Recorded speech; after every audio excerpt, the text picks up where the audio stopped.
It's one of the most popular ballets in the world, and every Christmas season, the Nutcracker is performed in thousands of venues around the globe. But where did it all begin? Adopted from the tale The Nutcracker and the Mouse King, the original story was written by Ernst Theodor Amadeus Hoffmann and published in 1816. The story was part of a collection of children's fairy tales with a somewhat dark side. Years later, Alexandre Dumas would be inspired to write a much sweeter adaptation in his book, L'Histoire d'un casse-noisette, the story of the hazelnut cracker.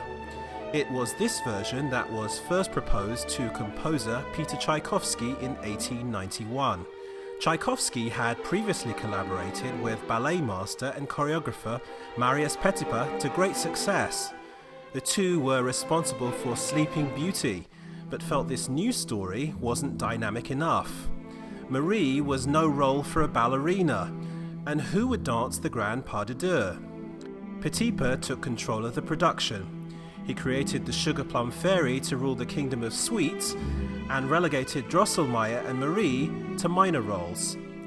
Tchaikovsky did not agree with these changes, but the composer spent 3 months completing the orchestration. In a dramatic turn, in August 1892, Petipa fell ill and had to quit the production.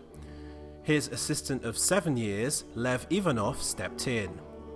Petipa's choreography was classical, but Ivanov's style had been influenced by the Romantic era. Ivanov was forced to work within Petipa's guidelines, but his influence can still be seen in one act, the snow scene.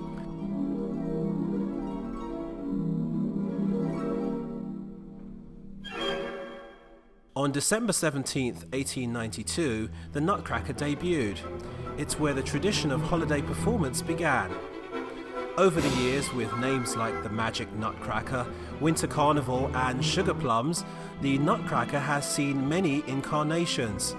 Its influence has touched dancers, masters and choreographers everywhere, from Nureyev and Baryshnikov